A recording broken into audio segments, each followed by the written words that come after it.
Yo, what's going on guys? I'm Jay Cartere, and in this video I'm going to be reviewing Watch Dogs 2 for the PS4. So first up is my experience.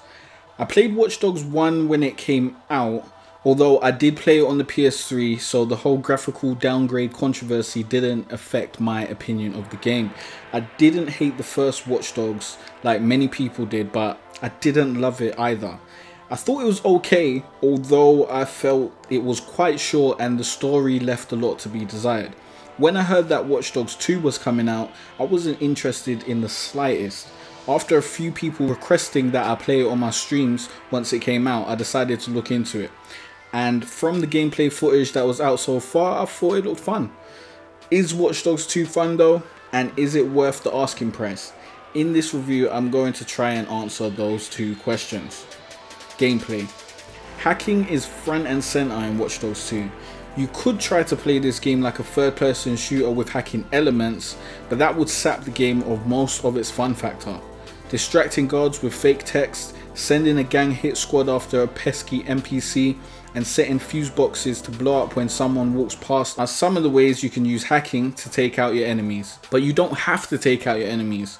Most of your objectives consist of you getting into some restricted place in order to hack something or steal something. You could sneak past guards without engaging them at all if that's your thing. Unfortunately, there are no rewards for either playing stealthy or playing aggressively. Perfectly ghosting a mission nets you the same reward as mowing down every enemy you see with an assault rifle. Followers. Every mission you do in the game gets you followers, who download your DedSec app, giving you access to their processing power, and that means you get research points to buy upgrades. It's basically a progress bar that fills up and gives you a bunch of skill points like when you level up in an RPG. The upgrade tree is pretty cool, as by the end of the game I felt unstoppable and had way more options to tackle my objectives than I did when I first started playing. The upgrade system does require you to participate in a little busy work though. In order to unlock the later skills in the skill tree, you have to find key data somewhere on the map. This is just something that you need to pick up, which is usually in a restricted area. At first I thought this was a good way to get players to explore the city, and I had fun doing these, until I went to locate some key data for an upgrade I really wanted and it didn't spawn. I walked around the area the key data was located in using my detective vision, yes, this game has it too, and it was nowhere to be seen. This bug has thus changed my opinion on the way this part of the upgrade system works. If it was working, I think it would be good, although some people may disagree. However, with bugs present, it's terrible. Stealth plays a large part in this game, and it is evident that it's meant to be played that way. You die very quickly, and if you try to have a straight up gunfight, the enemy can call in everlasting reinforcements. You can play aggressively if you really wanted to though, killing people or distracting people who try to call for reinforcements and staying behind some good cover make it a viable option, not to mention the large arsenal of weapons you can buy from a 3D printer located in your hideout. The stealth however is fun but finicky at times. For example, if you shoot your stun gun at someone and he's looking at you for a split second, the whole area may go on alert. And if your enemy goes on alert, the AI all of a sudden becomes psychic and hones in on you. The guards don't shout or alert everyone else in a visible way that gives you a chance to prevent the full-on alert mode either. So as soon as someone sees you, it's like a switch is flipped and the area turns into a war zone. On the flip side though, the distractibility is very OP. Guards will pause mid-firefight in order to check a text or a funny video. It's crazy and very unrealistic. Also, there's no crouch button, which in my opinion is a cardinal sin when it comes to stealth gameplay.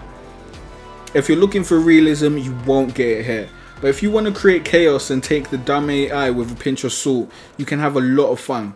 The side missions have some stories and writing behind them, and little dialogue goes a long way in terms of motivating the player in my opinion. I had loads of fun completing side missions and diversions. The parkour is mediocre compared to Assassin's Creed's parkour, as it is very limited, but this is understandable since having the ability to scale buildings with parkour would stop you from needing to use your hacking abilities in order to get to hard to reach places. I would have preferred a jump button, to be honest. Using your drone and RC to complete objectives while you operate from a distance is quite fun. They can also be used to scout the area and aid your stealth, which adds another layer to the gameplay. The seamless multiplayer has been down since launch, and almost a week later at the time of me creating this review, it still isn't up.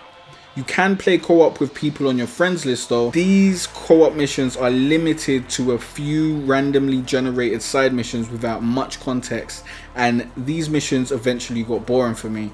You also can't play through the whole game with a co-op partner, unfortunately.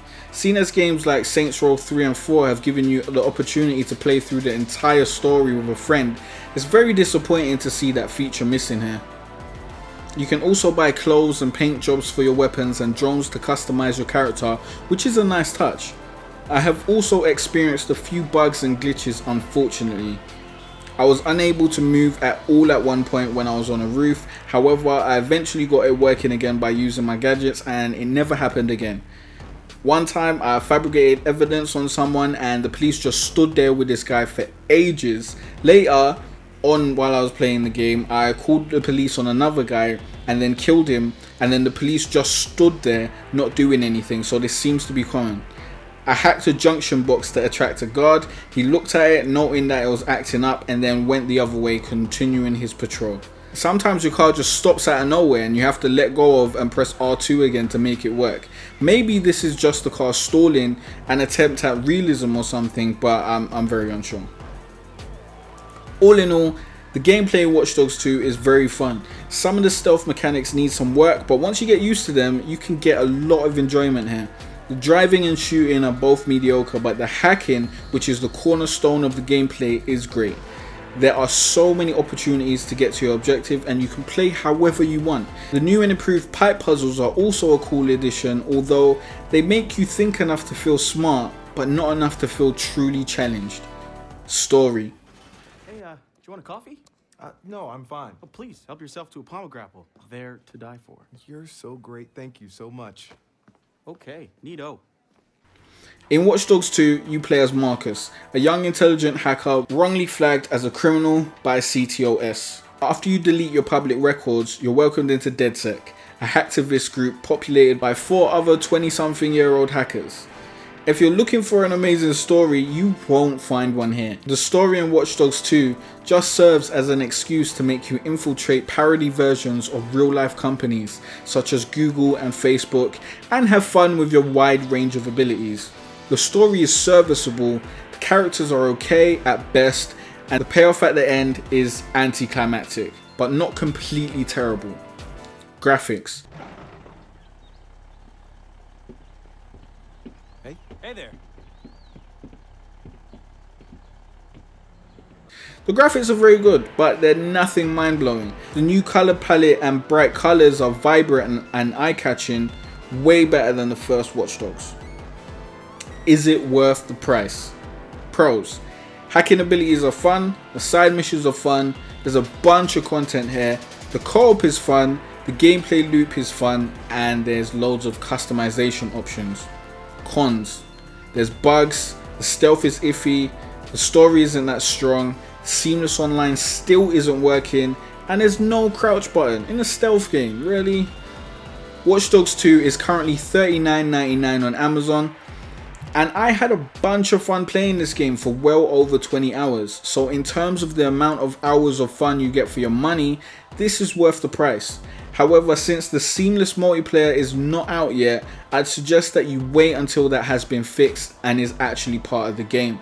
The bounty hunter and invasion features look like they'd be pretty fun, but I also cannot condone these publishers putting out unfinished games.